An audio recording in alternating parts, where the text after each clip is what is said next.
चलिए देखते हैं। शुगर की बीमारी आपने सुना होगा, जनरली बीमारी सुना होगा शुगर की। शुगर की बीमारी कैसे होती है? तो आप ज्यादा सोचते हैं कि शक्कर खाने से हो जाती है। क्या खाने से आती है? शक्कर खाने से जाती है। तो क्या शक्कर खाने से शुगर की बीमारी हो सकती है? क्या बताइए आप। हर व्यक्ति शक्कर खाता है, मीठा खाता है। क्या मीठा खाने से आपको शुगर की बीमारी हो सकती है? क्या नहीं।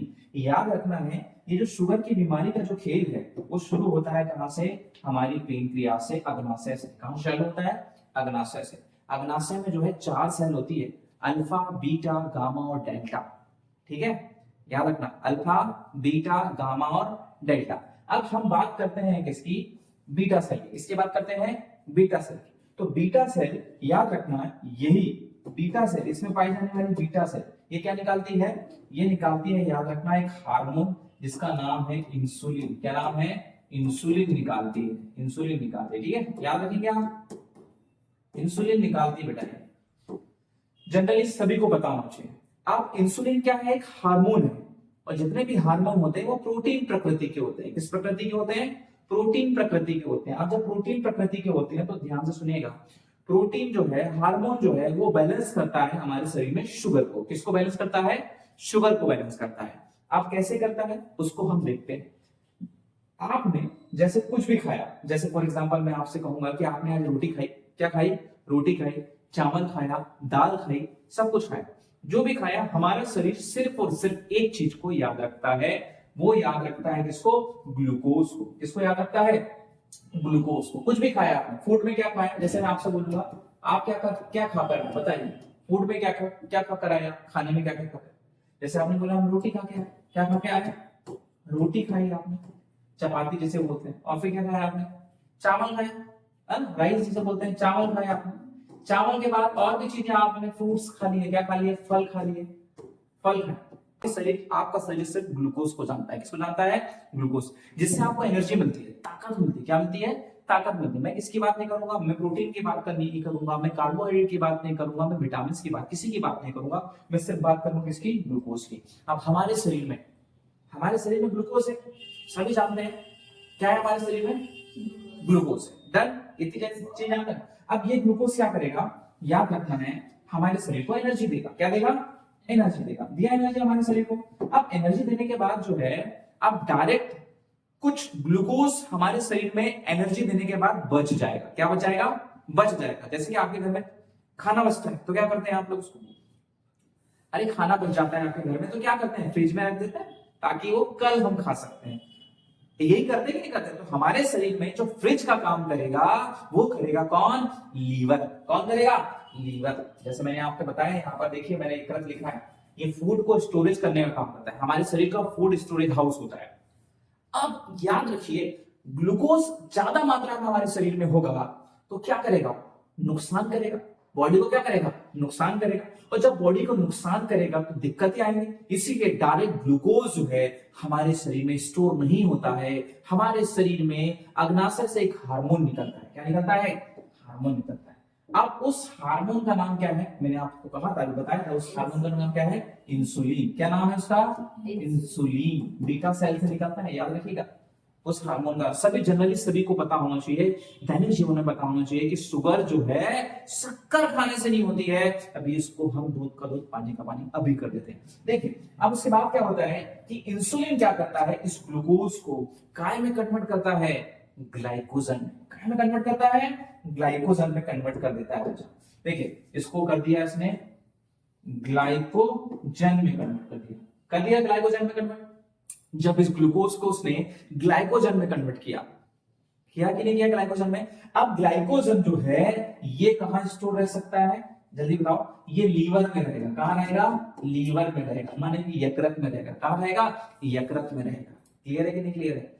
अब यकृत में जाकर ये बचा हुआ ग्लूकोज जो हमारी बॉडी ने यूज कर लिया था, बचा हुआ ग्लूकोज कहां जाके जमा हो जाएगा? लीवर में जाके जमा हो जाएगा, स्टोरेज हाउस में जमा हो जाएगा। जब आप सुबह उठकर जल्दी आते हैं, भोजन नहीं करते हैं, किसी कारणवश उपवास रहते हैं, तो याद रखिए यही ग्लूकोज, यही ग्लाइकोजन जो है, हमारा शरीर जो है, ब्रेन आदेश देता है मोटर सिस्टम से कि भैया आपको क्या चाहिए? आप भोजन चाहिए। जो भोजन आप नहीं ले पा रहे हैं वो लीवर जो है किससे कहेगा, ब्रेन किससे कहेगा, लीवर से, कि निकालो आपके शरीर का ग्लाइकोजन स्टोरेज फूड। अब ग्लाइकोजन तो यूज हो नहीं सकता, हो सकता है क्या, नहीं हो सकता। फिर हमारे शरीर में फिर बात आती है किसकी, फिर आती है बात किसकी, अग्नाशय की। अग्नाशय की अल्फा सेल से ग्लूकागोन नामक हार्मोन निकलता है। कौन सा हार्मोन निकलता है, ग्लूकागोन नामक क्या निकलता है, हार्मोन निकलता है। ठीक है, ये निकला ग्लूकागोन, निकला यहां से। चलिए, नाम क्या है इसका, ग्लूकागोन। ग्लूकागोन, यही ग्लूकागोन जो है हमारे शरीर में उपस्थित ग्लाइकोजन स्टोरेज फूड हाउस था, स्टोर में जमा हुआ खाद्य पदार्थ था लीवर में, अब वो काय में कन्वर्ट हो जाएगा, याद रखना, वो हो जाएगा ग्लूकोज में, और आपका शरीर जो है ग्लूकोज ले लेगा। ये प्रोसेस निरंतर चलते रहती है, समझ में आया, यही प्रोसेस चलती है शरीर में। फिर से एक बात देखिए, सबसे पहले आपने भोजन किया, जो भी खाया काय में कन्वर्ट होगा, ग्लूकोज में। ग्लूकोज जो है हमारे शरीर ने यूज कर लिया, बचा वाला इंसुलिन काय में कन्वर्ट कर देगा इसको, मतलब बदल देगा ग्लाइकोजन में। अब ग्लाइकोजन कहां जमा हो जाएगा, यकृत में। कहां जमा हो जाएगा, यकृत में। यकृत में जमा होने के बाद जब हमारे शरीर को भूख लगती है या फिर हमारे शरीर को एनर्जी की आवश्यकता होती है, उस टाइम भोजन हम नहीं कर पाते हैं किसी कारणवश, तो यही ग्लाइकोजन काय में कन्वर्ट हो जाता है, याद रखना, ग्लूकोज में। और ग्लूकोज में कन्वर्ट करने के लिए जिम्मेदार है ग्लाइकोजन, जो कि हमारे पैंक्रियास की अल्फा सेल से निकलता है, और ये प्रोसेस निरंतर चलते रहती है। बताओ समझ में आया कि नहीं आया, आ गया। अब बात आती है शक्कर की बीमारी की। शक्कर की बीमारी क्यों हो गई भाई, शक्कर की बीमारी, शुगर की बीमारी इसलिए हो गई है, टाइप 2 डायबिटीज इसलिए हो गई व्यक्ति को, क्योंकि भाई साहब ये इंसुलिन जो है किसी कारणवश निकले ही ना पेंक्रियास से।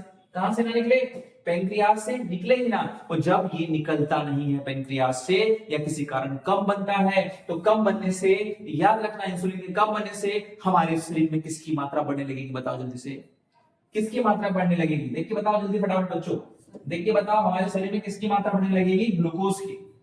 ग्लूकोज की मात्रा बढ़ेगी कि बढ़ेगी हमारे शरीर में, और जब ये अनियंत्रित हो जाएगी, ग्लूकोज की मात्रा ज्यादा बढ़ती जाएगी, तो आपको एक बीमारी नजर आएगी, उसी को बोलते हैं शुगर।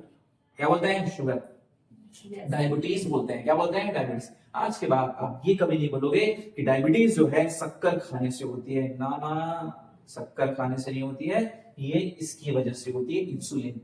अब किसी को डायबिटीज हो गई तो उसके लिए वो क्या करे, क्या करे, तो आपको डेली रूटीन में बदलाव करने की आवश्यकता है, और आपको जो है उसे कंट्रोल करने के लिए, क्या करने के लिए, कंट्रोल करने के लिए आपको व्यायाम प्रतिदिन करना पड़ेगा। आपको ऐसे फूड्स खाने पड़ेंगे जो कि शुगर की मात्रा को कंट्रोल रखे, और साथ साथ डॉक्टर आपको सलाह दे देगा कि भाई जिंदगी भर आपको शुगर की दवाई खानी पड़ेगी। किसकी दवाई खानी पड़ेगी, शुगर की दवाई, सुबह ले लो शाम लो, बस ये। लेकिन जिंदगी में आपकी शुगर की दवाई जो है छूट सकती है, वो छूटेगी कैसे, आयुर्वेद इतना बड़ा है दोस्तों, आयुर्वेद में सारी चीजें का वर्णन है, मधुमेह का भी वर्णन देखने को मिलता है, और वहां आपकी शुगर कंट्रोल भी हो सकती है, जड़ से खत्म भी हो सकती है। लेकिन अगर आप एथिकल दवाई लेते हैं, अगर आप एलोपैथी लेते हैं, वो सिर्फ और सिर्फ शुगर को कंट्रोल करती है, पेनक्रियास पर कभी काम नहीं करेगी, वो सिर्फ और सिर्फ इसको कंट्रोल करती है, याद रखना है, इंसुलिन। इंसुलिन मतलब सिंपल सी बात है, वो दवाई लेंगे तो कन्वर्ट होगा आपका ग्लाइकोजन ग्लूकागोन में, और सॉरी आपका जैसा मैंने आपको बताया था जस्ट अभी, कि आपका जो है ग्लूकोज